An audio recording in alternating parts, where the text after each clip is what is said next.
Madame la Présidente, le budget dont il est question aujourd'hui s'inscrit pleinement dans notre stratégie numérique régionale définie par le SCORAN qui fixe le cap en matière de développement des infrastructures, usages et services numériques pour l'ensemble des acteurs territoriaux de la région Bourgogne-Franche-Comté. Ce schéma a vocation d'anticiper et d'accompagner la grande transition numérique omniprésente dans tous les domaines, comme ceux de la science, de l'éducation, de l'économie, de la santé, des villes et des villages, avec une boussole, celle de l'optimisme, pour que les innovations numériques soient moteurs de progrès social, de progrès humain et de levier en faveur de la transition énergétique. Le contenu de cette stratégie a été construit avec une diversité d'acteurs privés et publics, volontaires et pleinement engagés dans la transition numérique avec l'ambition de faire de la région Bourgogne-Franche-Comté un territoire leader dans ce domaine autour de 3 grands principes fondateurs, celui de l'éthique, de l'inclusion et d'un numérique responsable. Le cœur de cette stratégie régionale, au regard de ces 3 principes fondateurs, se structure autour de 3 enjeux stratégiques qui cadreront l'action de nos partenaires. Accélérer le déploiement des infrastructures numériques, un accès mobile et fixe pour tous les usagers est évidemment un préalable pour un développement pérenne des usages et des services numériques. 2. Engager la transformation numérique du territoire. On parle là d'inclusion numérique, d'offres de médiation en région, d'innovation numérique dans les mobilités, l'apprentissage, le tourisme, et enfin, un 3e volet qui est la structuration d'une filière numérique forte en région. C'est un choix propre à la région Bourgogne-Franche-Comté que d'avoir permis l'émergence du cluster numérique Bourgogne-Franche-Comté numérique, et c'est notamment grâce à cela que notre région est labellisée Communauté French Tech. Le dernier enjeu, et pas des moindres, c'est celui de l'innovation par la donnée qui représente pour notre territoire une réelle opportunité dans l'émergence de nouveaux services plus efficaces et plus efficients. Pour réussir ces défis et définir un cadre commun à tous les acteurs régionaux, il est de mise de ne pas céder à la précipitation.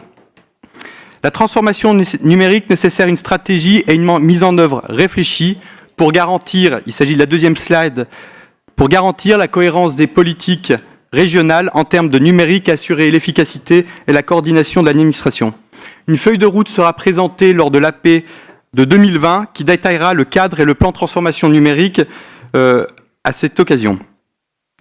Alors bien sûr, et cela fait écho au débat d'orientation budgétaire du mois passé, le numérique nous percute par son immédiateté, par la rapidité, la diversité de ses usages et des innovations. Mais c'est aussi une véritable chance pour répondre à l'urgence climatique et réussir la transition écologique et énergétique.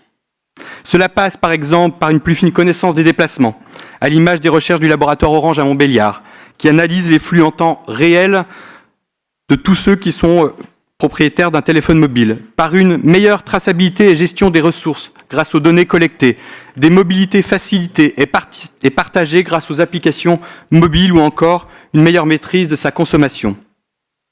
En chiffres, ce budget numérique, infrastructure, usage et données atteint plus de 14 millions d'euros, davantage orienté cette année vers les usages et les données avec une hausse des investissements de 8%.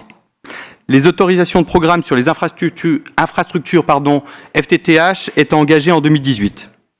Pour être concret, le Fonds de développement usage innovant BFC, pour faire de la région un territoire leader, est en forte évolution sur tout le territoire. Il s'agit là de créer des effets de levier d'expérimentation pilote ou innovants, de permettre le maillage de tiers-lieux et de médiation numérique. C'est là aussi un point fort de notre région, d'avoir un maillage territorial très performant. Dans la section investissement, nombre de projets innovants et structurants proviennent notamment des contrats métropolitains. Je pense au projet Réadaptique pour l'hôpital connecté, ou de recherche et développement avec l'université de Belfort-Montbéliard. Je pense là au Crunch Lab, ou de l'université de Bourgogne avec le Data Center. Le budget prévoit en réserve un fonds d'amorçage pour lancer de nouvelles actions qui seront issues de la feuille de route qui sera débattue en avril prochain.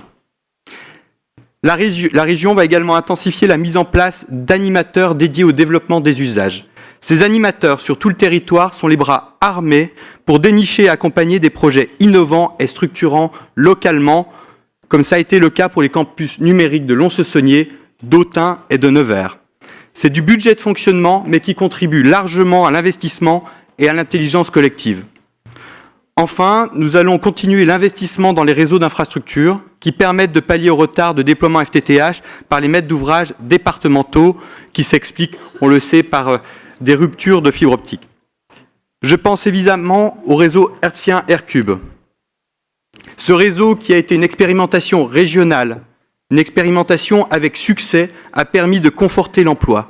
Je pense à l'entreprise Pebix dans l'Yonne qui a choisi de ne pas délocaliser grâce à l'installation de cette technologie.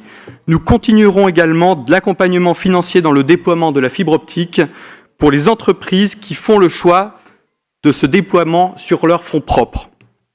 Ce budget, Madame la Présidente, chers collègues, est un budget d'action désormais qui répond avec ambition à notre politique régionale en matière numérique, avec un budget résolument tourné vers l'avenir, vers de nouveaux services, de nouveaux usages et qui accompagne notre quotidien.